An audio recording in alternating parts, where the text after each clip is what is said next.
এসছি স্যার। বাহ, খুব ভালো করেছো। আমার কিছু সম্পত্তি তোমার নামে লিখে দেবো নাকি? আমাকে দিলে হাই রোডের ধারে 20-30 বিঘে লিখে দিবেন। সালাম মামনি, আমার নিজেরই 2-3 কাঠার বেশি নাই।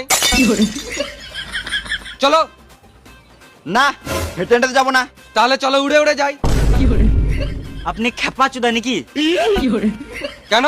আমরা তো মানুষ, উড়বো কি করে? খেপা জুদা তো অভিজিৎ, ও তো জানে মানুষের ডানা থাকে না। তাহলে কি গান মারাতে বলছে হেঁটে হেঁটে যাবো না? না মানে আমি বলতে এলাম বাইকে বা 4 চাকায় যাবো।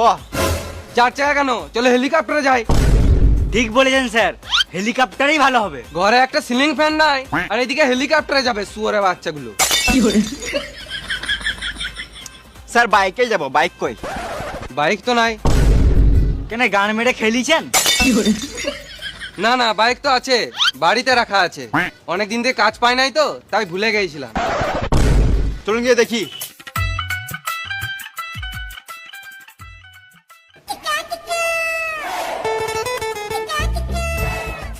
দয়া পাটা লাগাও। আপনার ঘরে কি করে পাতা লাগাবো? দয়া পাটা লাগাও। আগে লোকেশনে যাই, তারপর তো খোঁজাখুঁজি করবো। দয়া পাটা লাগাও। স্যার, আপনি দিনে একবেলা খাবার কম খান, কিন্তু জিভ 2-3 বেলা চুলুন, মানে স্পষ্ট কথা বেরোয় না। সালাম মামুনি, গাড়িটা বার করবো, ওই জন্য বলছি সিঁড়িতে পাটা লাগাতে। তোমরা যদি আলবাল শুনো।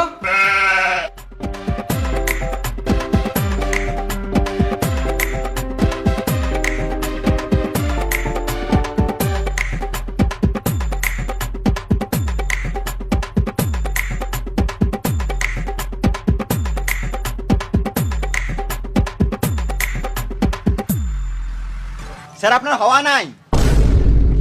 তোমার বাপের হওয়া নাই। স্যার, আপনার চাকা পাংচার।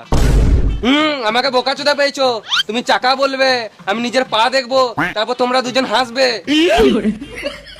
আমার এবার রাগ লাগছে। স্যার আপনার বাইকের চাকা পাংচার হয়ে গিয়েছে, আপনার না। এর মানে কিছু বুঝতে পারলে দয়া? না স্যার।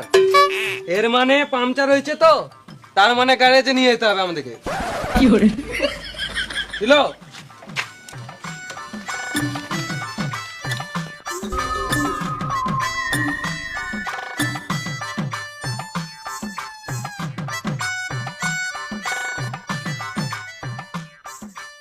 স্যার গ্যাস চলে এসছি। এর মানে কিছু বুঝতে পারলে দয়া? না স্যার।